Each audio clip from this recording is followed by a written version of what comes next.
Way to keep it classy, Epic. Wait a minute.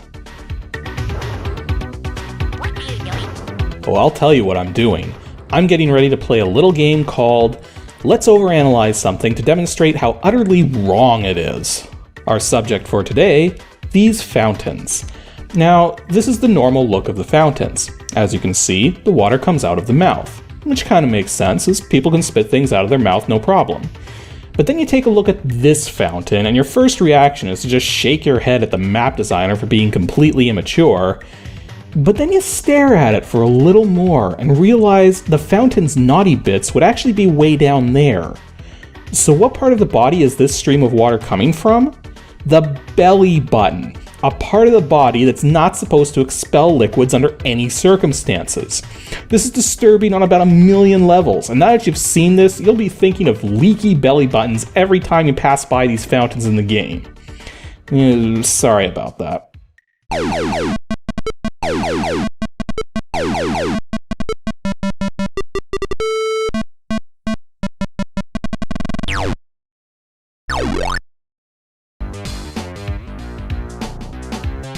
Well guys, we've come to the end of another season of Ancient DOS games. But today's episode is special because I'm going to be covering what is currently the most requested game that you guys want to see. Unfortunately, it also happens to be really difficult to get a hold of. But I got a hold of it now.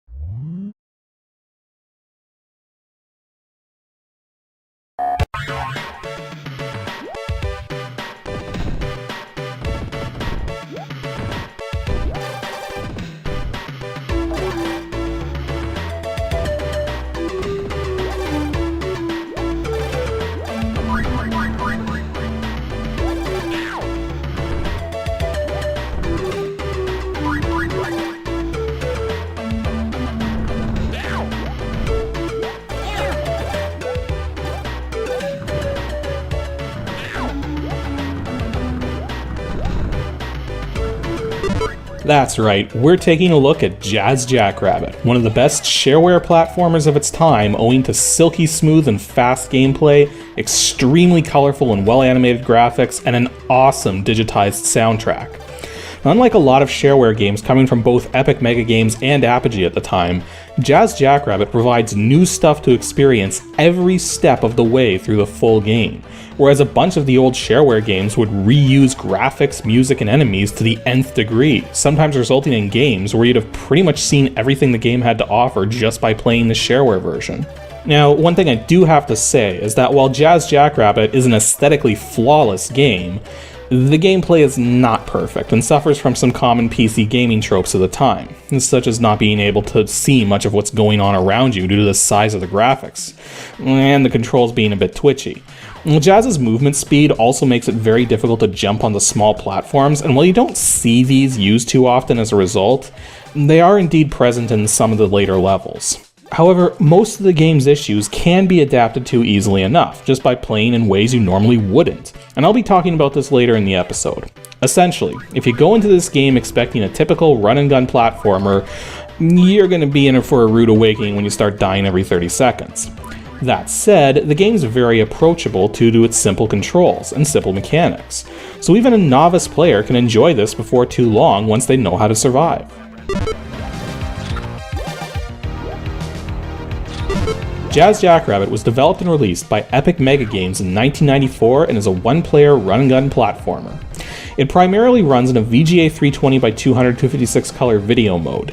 However, it accesses the VGA hardware in very strange ways, which can confuse DOSBox to some degree, making it think the game is switching to a 320x199 video mode for the gameplay, which isn't even a real screen resolution. Something to be aware of if you intend to record gameplay of this thing. As for the audio, it supports the PC speaker, Sound Blaster, Pro Audio Spectrum, and Gravis ultrasound cards. Given that there's in-game promotional material for Gravis devices, it should come as no surprise that the Gravis ultrasound support in this game is better than the Sound Blaster support. Unfortunately, as for its current release date, it's one of the few games from Epic that never became freeware and never became legally available from digital download sites. As such, it's not only still commercial, but very hard to get legitimate copies of. Not to mention, you need to be extremely careful when you go searching, as there were many different releases of this game, most of which are not the full game. And yet some of those copies sell on places like Amazon and eBay for far more than they should, one of which only includes the first 3 of the original 6 episodes. And if you do find a legit copy of the game, it'll probably be the CD-ROM release instead of the floppy disk release, which has some little animated sequences to watch when you beat each episode, and also includes 3 more bonus episodes on top of the original 6, bringing the level count all the way up to 54. Now, you can expect to pay anywhere between $60 and $100 for this version of the game, depending on its condition, the seller themselves, whether you get the box or manual with it, etc, etc. But make sure you double check before buying it that you're getting the exact release that you want. If all the seller is showing you is a stock picture, do not trust it. Ask for actual pictures of the exact product you'll be sent. Now, I feel I should point out one more thing to keep in mind. Jackrabbit 2 is often considered to be a superior game despite not reviewing as well as the original. Now, the reason it doesn't review as well as the original is twofold. Firstly, it took the original formula and just expanded upon it, adding new mechanics and weapons, but ultimately providing the exact same kind of gameplay at a time when reviewers expected sequels to be totally new experiences. Also, the sequel came out in 1998, when 3D games were all the rage, so having a 2D game when everything was going 3D actually disappointed tons of people. Even though, as most of us know, many of those 2D franchises that went 3D turned into piles of garbage, and it would still be a couple more years before the whole push to make everything as 3D as possible finally started to die off. Now, the reason I'm mentioning all of this is because Jackrabbit 2 is much easier to find than the original game and much less expensive. So if you want to own a legit full copy of a Jackrabbit game, the second one is often a better starting point and will still give you much of the same experience the original will. Plus, it's easier to play due to being able to see much more of the stuff going on around you. So here's the basic story presented in-game.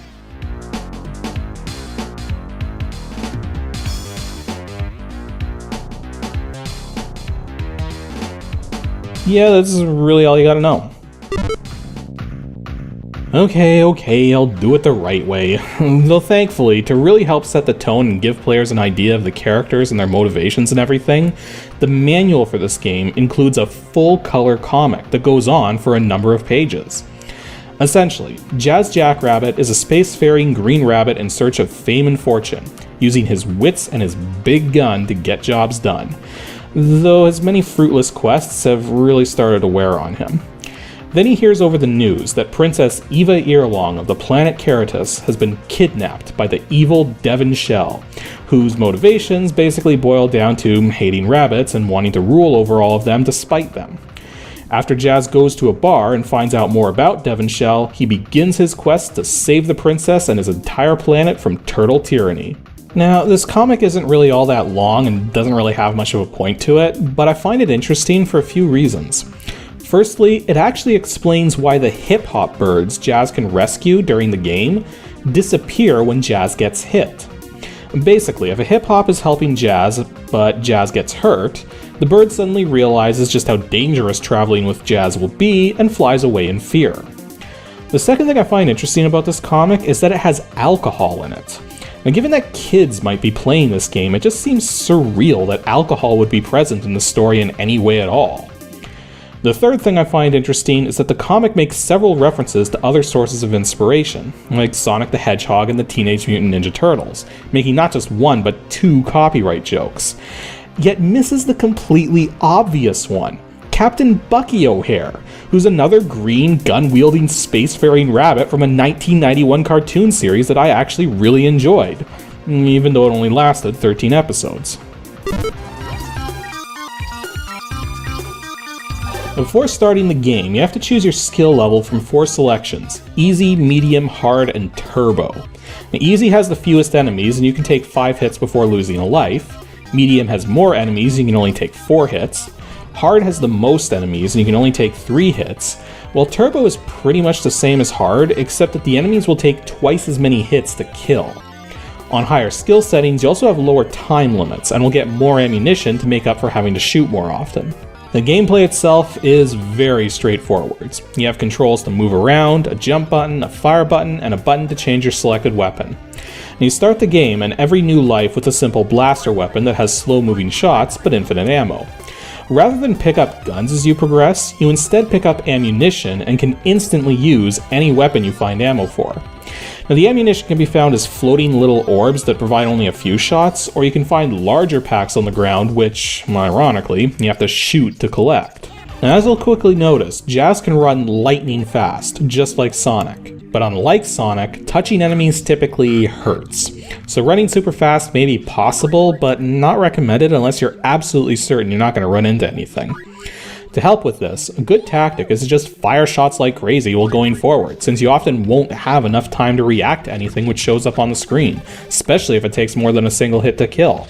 Plus, there's ammunition everywhere, so you don't want to feel like you're wasting ammo because you're just going to find more anyways.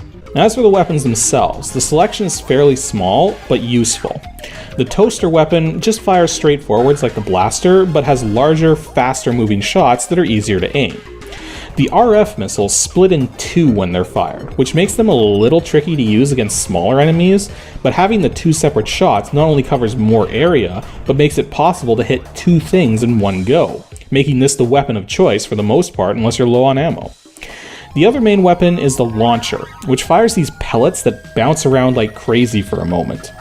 Now, the launcher is more so useful for scattering shots everywhere rather than just trying to intentionally hit things, though it can also be used in a pinch to hit enemies which are below you without having to jump down first.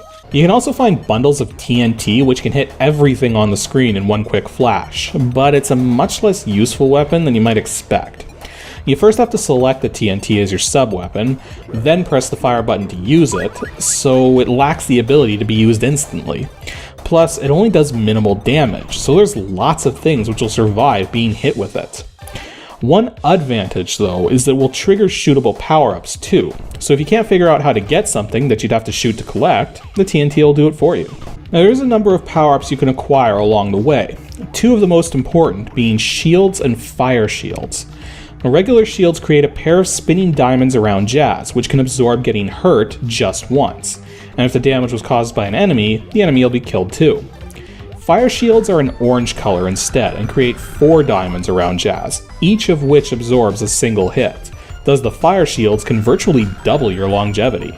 More commonly than the shields though, you'll find rapid fire power-ups and carrots. A rapid fire can be stacked up to 10 times and allows you to rapidly fire shots simply by holding the fire button down. The more rapid fire you have, the more rapid your shots will be. Now that said, you can just press the button repeatedly and get rapid fire that way, so these power-ups are more a convenience than a necessity. Carrots, on the other hand, simply restore 1 hit of health, and while they're not that rare, they're often placed in out-of-the-way spots in the later stages of the game. There's special jumping shoes you can find on some levels, which let you jump higher by holding the jump button down for longer. Now, there's no limit to how much you can stack these power-ups, with a couple levels giving you a ridiculous number of them. Hourglasses give you more time since running out of time is not a good idea. The fast feet power-up is kinda ridiculous, making you super fast for 20 seconds and is usually followed by long stretches to travel with minimal enemies, if any. The invulnerability power-ups, however, are bugged a little, and they make you invulnerable to all damage for about 15 seconds. So to that end, they do their job. The trouble is that the levels were designed with stacking in mind, much the same way rapid fire and jumping shoes stack together. So multiple invulnerability power-ups are often placed in the same spot together, with the assumption that you'll get more invulnerability time as a result.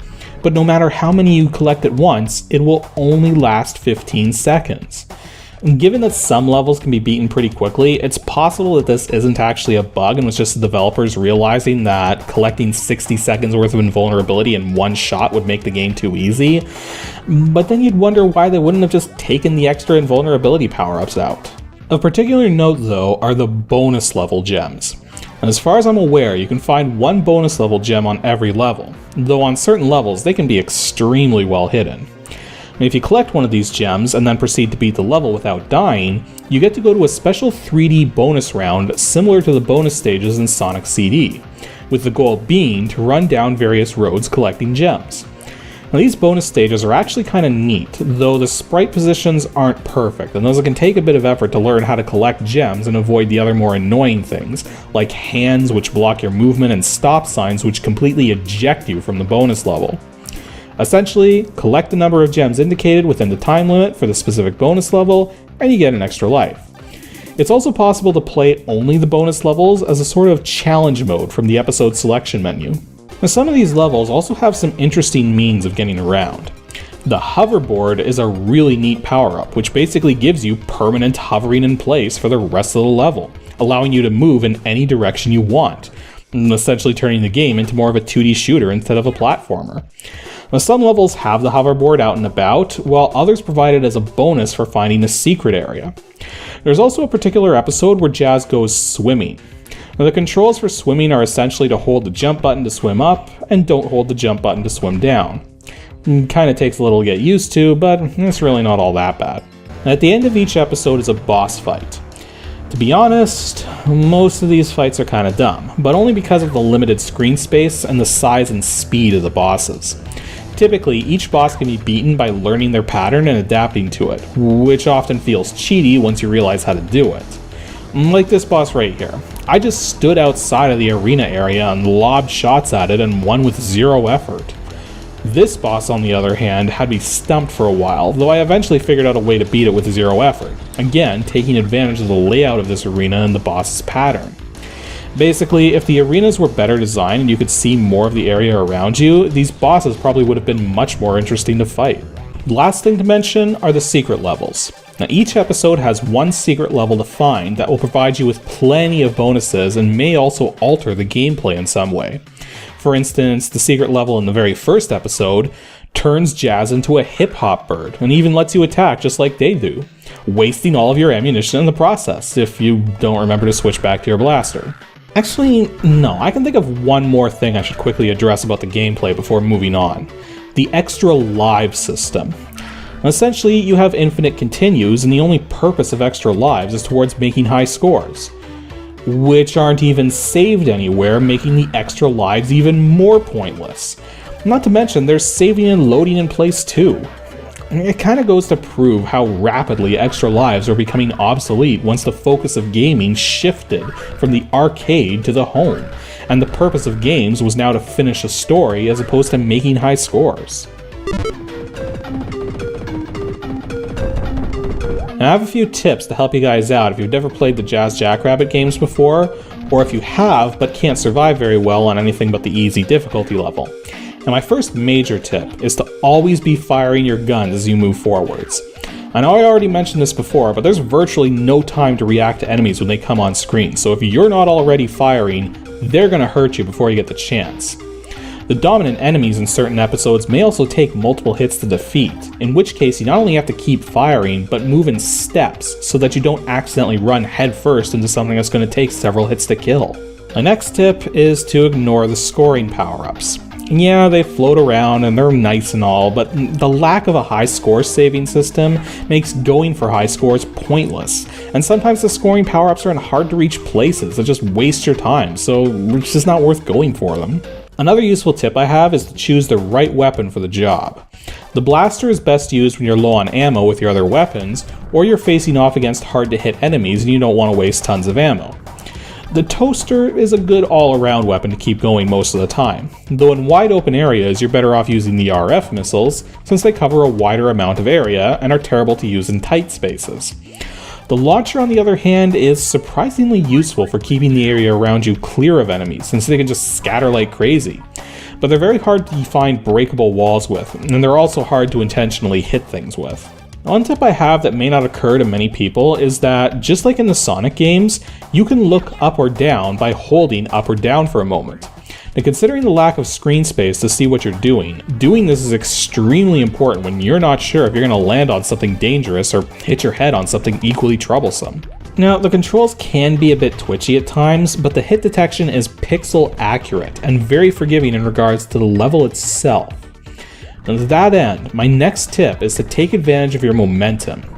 Jazz will automatically run up small ledges and will even be able to cross one tile wide gaps when running at even just a moderate speed.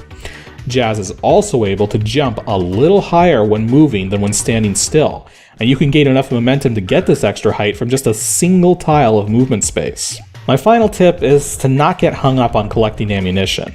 There's tons of ammunition in each level, and trying to grab every last little orb of the stuff is just going to waste time.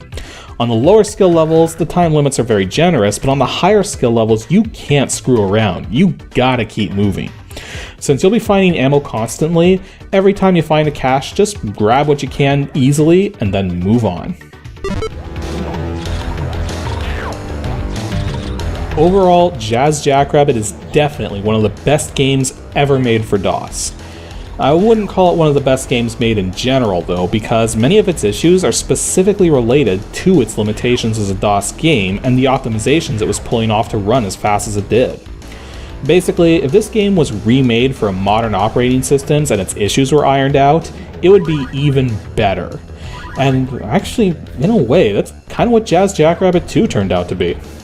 And if you get a chance to try out the original, I say go for it, even if you're not typically a platform gaming person. Though admittedly, the somewhat high level of difficulty and speed will definitely hinder some players. However, just like with Star Control last week, if you're not sure about this game, you're actually better off trying the sequel first, since it's everything this first game is and more, plus tends to be easier and cheaper to acquire. I did indeed try to find a way around the whole 320 by 199 resolution thing with DOSBox, but nothing worked. So alas, be prepared to see the aspect ratio go wonky, unless you're running in a window. As for the other settings, you want to set cycles to max, you want to use the game's Gravis ultrasound support for sound and music, and if you intend to use a joystick or gamepad, you need to turn off timed intervals, otherwise the directional controls will just glitch out every so often. Also, when using the game's native joystick support, be sure to claim that you're using a real Gravis gamepad to get the third button working for the weapon selections. And with that, it's time to draw Season 3 of Ancient DOS Games to a close. Extra special thanks to all of you who are supporting the show on Patreon, and many thanks to every single one of you who've been watching the show and spreading the word around. You guys are the big reason why I'm continuing to make ADG, and thus I have no plans to end it anytime soon. Next Saturday is a filler video to discuss what to expect for November and December, as there will be even more filler videos to fill out the year. And then Season 4 will begin on Saturday, January 3rd, 2015. So make sure you all stay tuned, as there's going to be lots more to come.